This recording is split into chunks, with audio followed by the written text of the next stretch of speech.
Okay, this is the public hearing on the 2026 tentative county budget. I just want to make a couple of announcements quick that the exits are in the front of the back of the room. If you have a cell phone, please silence your cell phone so there's no interruptions. All individuals wishing to be heard must sign in at the front desk.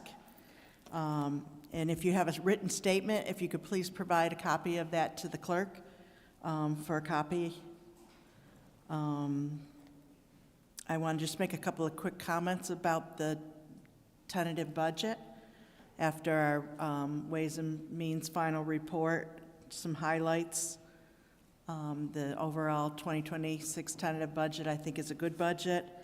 The budget supports about $220 million in state mandates, Medicaid, legal aid, temporary assistance, special children's services, and child welfare programs. Also, temporary assistance and family assistance increase in funding about 11% for many of our social services programs, safety net. Daycare, as you know, Onondaga County has gone above and beyond with our daycare program. This year, this budget includes $3.3 million in local dollars to address the daycare issue. In addition, lead has been a top priority. This budget includes another $1.2 million in lead and flexible lead funding. Public safety has been a top priority, over $1 million invested in new drones and public safety initiatives. This budget is a balanced budget. We used no fund balance and to come up with a tax rate decrease of $2.93, which is the lowest rate in over 50 years. So overall, I feel like we've done a great job. Again, I want to say thank you to the county executive staff. Thank you to our legislative staff for all your hard work. And thank you to you as the legislators for all your hard work. Now we will open it up to the public and get the input that we need to make some final decisions and adopt this budget at our session on October 14th. I have a list of people who have signed up, and again, if you haven't signed up, please, there's sign up at the front of the room with the clerk. Oh, okay, yep. So the notice of the public hearing has been entered into the record. Was the notice duly published? It was. It was. Okay. And then I've got a list of speakers, but each speaker will be given 3 minutes. The speaker will be called up to the podium, and I will call one name, and then I will call the person that's next after that speaker. And again, if you want to speak, please let me know. Sign up. Raise your hand. The first person I have is Jill Hertzwall.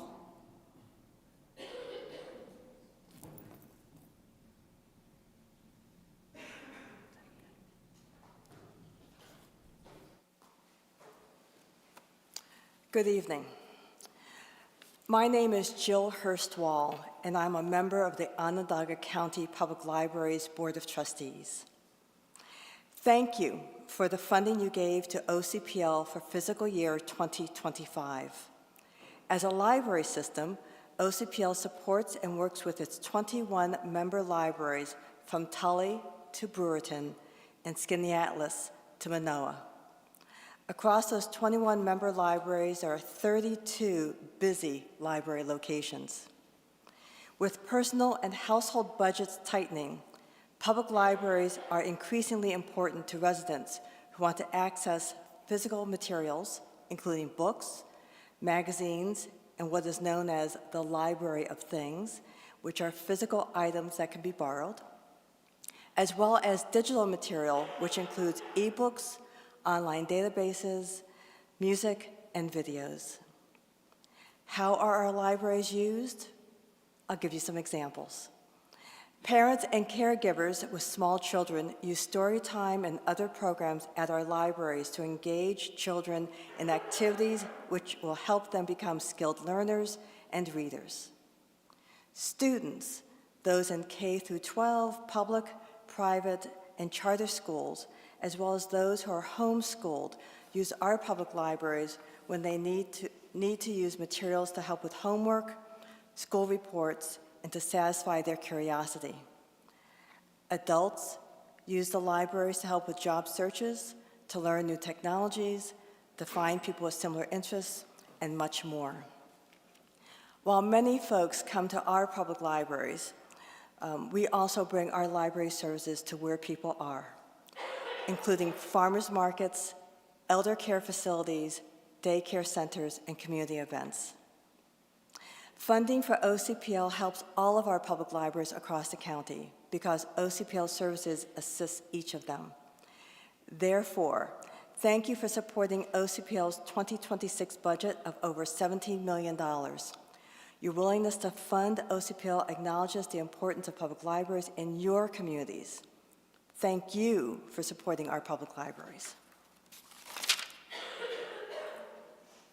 Thank you, Jill. Next is Elaine Denton, and after Elaine is Christine Erb.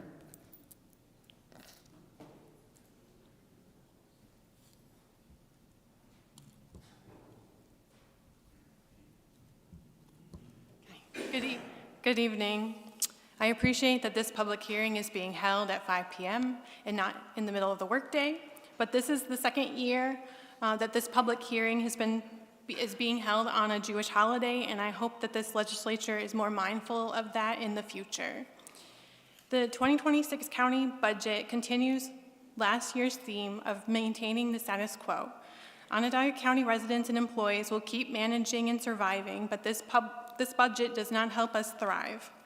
I am glad to see that much needed investment into county facilities so we can have healthier and safer buildings for our county employees to work in and technology upgrades to be able to provide services residents rely on effectively and efficiently.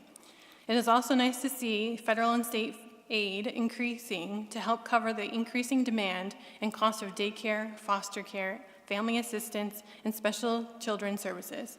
But having 100 families on a wait list for child care assistance this year, while the county has over $200 million in the rainy day fund, is concerning. This year, the legislature voted to spend $27 million out of our reserves to buy land for semiconductor supply chain companies, and $5 million for the Onondaga County Housing Initiative Program. When we are in a housing crisis, these spending choices do not align with what we need. The housing crisis we are in makes the houses we do have unaffordable. We are seeing the highest increases in rent because we do not have enough supply, and so much of our current housing is in need of repair.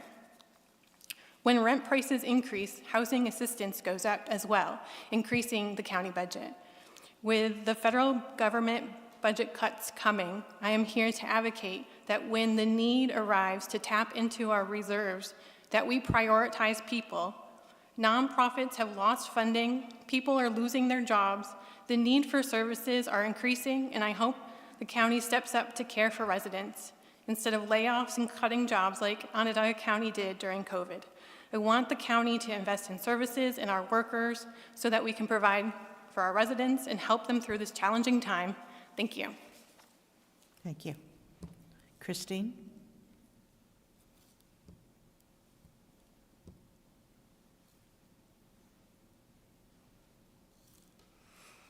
Good evening, Chairman and legislators and people in the audience. My name is Christine Herb. I'm a nurse practitioner, a support group leader, and most important, the mother of a daughter who has suffered terribly for 26 years from tick-borne diseases. It has devastated her life. And I'm here on behalf of the Central New York Lyme and Tick-Borne Disease Alliance. The Alliance is now 6 years old, and in those 6 years, we have gone from an idea to an essential regional resource, leading education, awareness, and prevention around one of the fastest growing public health threats in our county. Onondaga County has recognized this threat and, importantly, has recognized the value of having a strong local partner to address it. We are deeply grateful for your past support, which has allowed us to bring life-saving information into schools, neighborhoods, workplaces, and doctors' offices. Because of your investment, tens of thousands of county residents now have better tools to protect themselves and their families from tick-borne illness. Our accomplishments are tangible. We have trained healthcare providers to better recognize and treat tick-borne disease. We have built strong collaborations with schools and youth programs to teach prevention strategies early. We have worked with community groups, outdoor organizations, and municipalities to increase awareness where risk is highest. And we have become a trusted local voice in a field that can often feel confusing and overwhelming to the public. But the threat is not standing still. Tick populations are exploding.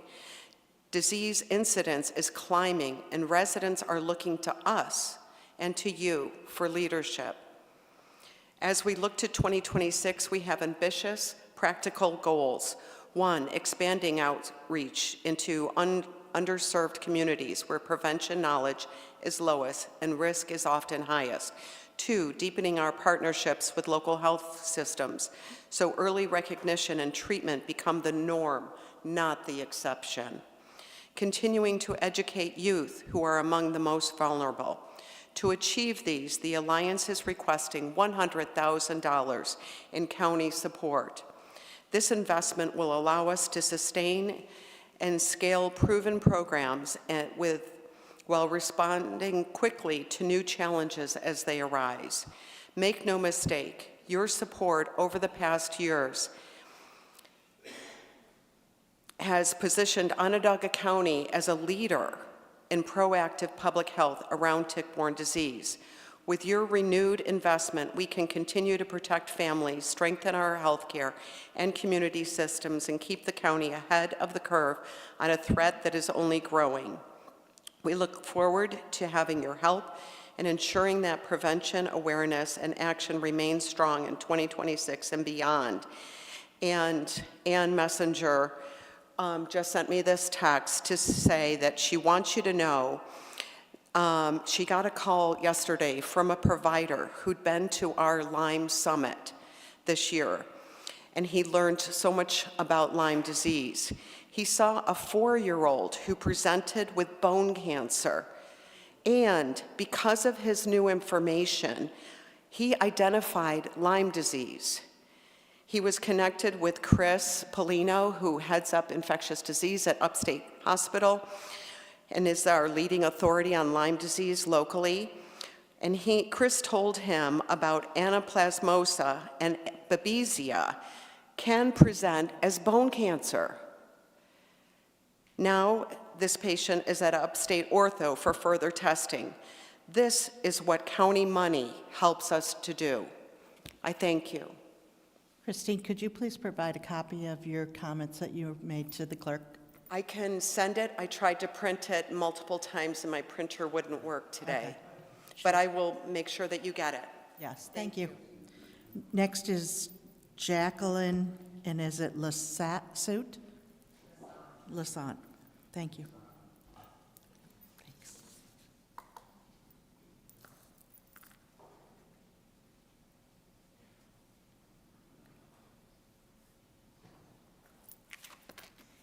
Good evening, legislators. I'd like to have more evening community meetings. It would be great for us to be informed and not look on Facebook or the other items. That being said, I am a food bank operator and have been food pantry operator, been so in the South Side for the last 8 years. I noticed that CNY Works is the only program that seems to be listed as the job opportunity workforce. While I thought it was a great idea, I filed application after application for the last 6 years for at least 2 people to come work with us as we age to assist us in operating our food pantry twice a week, every week for the last 8 years. Unanswered phone calls, waiting periods. When I fill out applications, nobody seems to get back to me, and yet they want everything, your insurance, anything showing that that person or 2 persons will be safe there. It hasn't happened. It needs accountability. I'm sure it's a great program, but if no oversight and you're just pouring money into something, that's the problem. It's unacceptable. We are aging, yet we need a food pantry. People need to work, and somehow these 2 can't meet. The other question or position I take, flexible lead program, more increase on that. Does this include lead removal of pipes? And if so, is priority given to the most affected areas? Because we've been talking about lead, even got lead filters. Removal of pipes, it would be the only way to stop this from affecting more children and my food pantry growing in size with all of these special foods that we now have to carry. So I thank you for your time, and I can give you this because I made a copy of it. Oh, great, thank you. Okay. Is there anyone else that didn't sign up that is wishing to speak? No more? Okay, then the public hearing is closed, seeing that there's no one else to speak. Thank you, and we'll see you on October 14th. Thank you.